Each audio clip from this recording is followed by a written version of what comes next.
युद्ध के मोर्चे पर तो हम इसे शिकस्त दे सकते हैं, लेकिन खेलों के मोर्चे पर शिकस्त देना अभी भी दूर की कौड़ी लगता है। एक ख्वाब जैसा लगता है।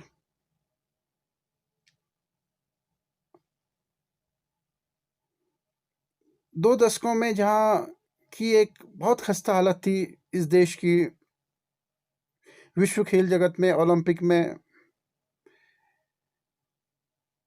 लेकिन 2 ढाई दशकों में ही उछाल मारते हुए, एक लंबी जंप मारते हुए खेलों की महाशक्ति बन बैठा यह देश।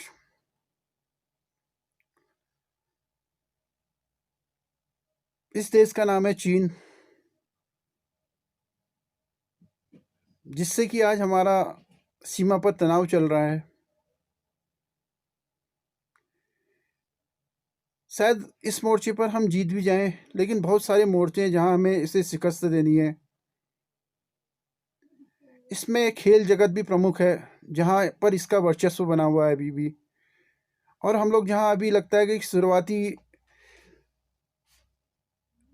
शुरुआती दौर में अगर हमें एक नए सिरे से शुरुआत करनी पड़ेगी इससे मुकाबले करने में, क्योंकि अभी अब बिल्कुल हम बिगिनिंग पॉइंट पर मान सकते हैं अपने आप को। विश्व अंतर्राष्ट्रीय खेल जगत हो या ओलंपिक खेलों की बात करें तो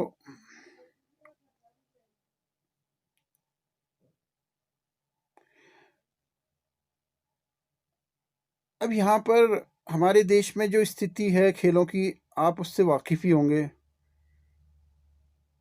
और चीन कितना मजबूत है हमसे, इससे भी आप वाकिफ ही हैं।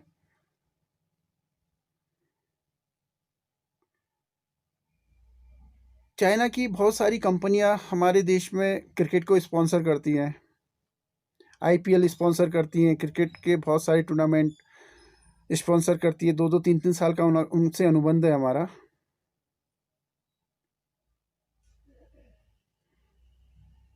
देखिए, क्योंकि हमारे वहाँ तो बहुत बड़ा मार्केट है क्रिकेट का। इनको क्रिकेट से कुछ लेना देना नहीं है। अगर इनको क्रिकेट से कुछ लेना देना होता तो इनके देश में, जो कि आज क्रिकेट बिल्कुल शैशवावस्था में है और बिल्कुल भी आगे नहीं बढ़ पाया है, जहाँ का तहाँ स्थिर है। जबकि अन्य खेलों में, जहाँ की ओलंपिक खेलों के बहुत सारे खेलों में 2 ही दशक में इन्होंने कितना कुछ उपलब्धि हासिल की, लेकिन क्रिकेट में जहाँ के तहाँ खड़े दिखाई देते हैं। हमको इस गलतफ़हमी में नहीं रहना चाहिए। इससे हम इसकी स्ट्रेंथ और इसकी काबिलियत का अंदाज़ा नहीं लगा सकते, बल्कि इन्फ्लुएंस या लोकप्रियता या विस्तार देने में इन कंपनियों ने क्या महत्वपूर्ण भूमिका निभाई, ये ज़्यादा महत्वपूर्ण होता है यहाँ पे।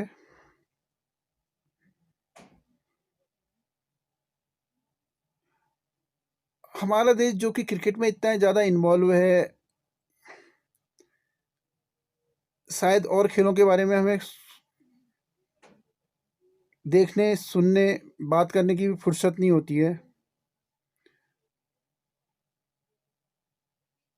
और इसके लिए जहाँ कि हम इतना इन्वॉल्व हो जाते हैं क्रिकेट में कि दूसरे खेलों की वास्तविक स्थिति का और वर्ल्ड वाइड क्या स्थिति है हमारी, इसका सही मूल्यांकन नहीं कर पाते हैं, क्योंकि कहीं न कहीं इसमें क्रिकेट हमारी बाधा उत्पन्न करता है। क्रिकेट क्योंकि हमारे देश का सर्वाधिक लोकप्रिय खेल है, जो कि एक जुनून की हद तक जिसे हम चाहते हैं, प्यार करते हैं। अब मैं बताऊँगा यहाँ पर कि क्रिकेट हमारे दूसरे खेलों में कैसे बाधा उत्पन्न करता है। इसकी एक मुख्य वजह ये है कि जो क्रिकेट का प्रारूप है, उसके पास 3-3 प्रारूप हैं, जो अभी रनिंग में प्रारूप हैं और कुछ वेटिंग प्रारूप भी हैं अभी। रनिंग में उसके पास एक सबसे लंबा टेस्ट टेस्ट मैचेज़ होते हैं, जो कि 5 दिन चलते हैं। उसके बाद एक ओडीआई मैचेज़ होते हैं, जो 50-50 ओवर के होते हैं, लगभग उसमें 1 दिन पूरा ही लगता है। और तीसरा टी20 प्रारूप है, वो भी 3.5-4 घंटे का चलता है। इसके अलावा इसमें डिस्कशंस और इसमें मटेरियल, इसमें कंटेंट इतना ज़्यादा है क्रिकेट में, रिकॉर्ड्स हैं, आंकड़े हैं, सब कुछ इतना ज़्यादा है कि हम इससे उबर भी नहीं पाते हैं, क्योंकि हम इसमें इतने इन्वॉल्व हो जाते हैं। इसकी थोड़ा मामूली सी उपलब्धियों में भी अपने आप को गौरवान्वित महसूस करते हैं, अपने आप को बहुत बड़ी उपलब्धि ऐसा महसूस करते हैं। एक्चुअल में इसके पीछे एक बाज़ार का भी हाथ है। एक्चुअल में क्रिकेट पहले से ही क्रिकेट यहाँ पहले से एक लोकप्रिय था, तो बाज़ार को कुछ चीज़ों की आवश्यकता होती है। जब आर्थिक उदारीकरण के बाद बहुत सारी मल्टीनेशनल कंपनियाँ यहाँ पर आती हैं, उनको खेल से कोई मतलब नहीं होता, उनको होता है बाज़ार से मतलब, और उनका उद्देश्य होता है पैसा कमाना। तो वो हमारी दुखती रगों को पकड़ते हैं और उसको आधार बना के मार्केट में कब्जा करने की कोशिश करते हैं। तो क्योंकि जो क्रिकेट को ये मल्टीनेशनल कंपनियां प्रमोट करती हैं, क्रिकेटरों को प्रमोट करती हैं, इसके पीछे उनका एकमात्र लक्ष्य होता है कि यहाँ की बाजार में अपने उत्पादों का ज़्यादा से ज़्यादा शेयर करना और यहाँ से ज़्यादा पैसा बटोरना। तो लेकिन हम लोग भी एक गलतफहमी में आ जाते हैं, इतना ज़्यादा ओवर हाइप करते हैं उस खेल को या उस खेल से जुड़े खिलाड़ियों को कि हमें लगता है कि ये किसी दूसरे ग्रह से आए हुए प्राणी हैं, कि सामान्य नहीं हो गए, असाधारण सा उनको साबित कर दिया जाता है। अब हम लोग यहाँ पे एक गलतफहमी का शिकार हो जाते हैं। हम नहीं देखते कि उनकी नीयत नहीं देखते हम। देखिए, उनको खेल से कोई मतलब नहीं होता, उनको सिर्फ़ पैसा कमाना उनका उद्देश्य होता है। ये बात हमें ध्यान में हमेशा रखनी चाहिए।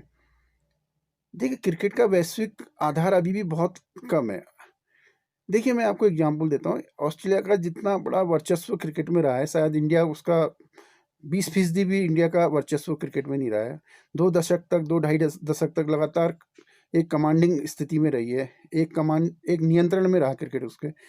आपको भी याद होगा सन 1990 से 2010-15 के बीच में, जो भी 10 तक, तो हमारी टीमें जब वहाँ पर जाती जाती थी तो हमें तय लगता था कि हम इनसे नहीं जीत पाएँगे करके, हार अपनी तय लगती थी। कोई भी अनएक्सपेक्टेड या उलटफेर हो जाए, ये अलग बात होती थी।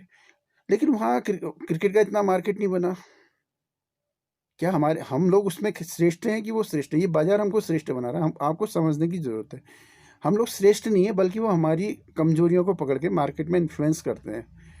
उस चीज़ को देखकर उनका पैसा कमाना ही मकसद होता है। तो इन तमाम चीज़ों को हमको ध्यान में रखना पड़ेगा, और जो इन गलतफहमियाँ हमारी हैं क्रिकेट को लेकर, और जो विश्व खेल मानचित्र में अगर हमने अपने आप को आगे बढ़ाना है, तो हमें जो हमारे स्पोर्ट्स क्रिटिक हैं उसको ये रियलिटी सामने लानी पड़ेगी, क्योंकि एक्चुअल में बाजार के सामने हर चीज़ की क्रेडिबिलिटी जो होती है, विश्वसनीयता होती है, ख़त्म हो जाती है। बाजार जब ऊपर होता है तो पैसा कमाना मुख्य होता है, तो कोई भी सही बात आपको नहीं बताएगा। आपको खुद ही इस बात का अध्ययन, जो लोग खेलों से जुड़े हों, इस बात का अध्ययन करें कि वास्तव में क्रिकेट को लेकर जो एक भ्रम की स्थिति पैदा की जा रही है हमारे देश में। देखिए, चीन जैसे देशों को हम कभी भी मुकाबले में नहीं आ सकते इनके। इस स्थिति में क्रिकेट भी एक बड़ी-बड़ी हर्डल है। अगर क्रिकेट यहाँ पर नहीं होता तो कुछ ना कुछ उपलब्धियाँ हमारी ज़रूर होती। कहीं न कहीं हम शायद आगे होते खेलों में, क्योंकि हम लोग क्रिकेट में इतने इन्वॉल्व हो जाते हैं। देखिए, क्रिकेट में एक सेंचुरी मारने पर आपको जितना हाइप मिलता है, एक अखबार की कवरेज मिलती है, आप जितना लाइमलाइट में आ जाते हैं, शायद उसके लिए आपको 4 साल ओलंपिक खेलों का इंतज़ार करना पड़ेगा, वहाँ पर भी पोडियम में आना पड़ेगा आपको। तब जाके आपकी उपलब्धि का बखान होगा, तब जाके आपको हेडलाइन्स मिलेगी।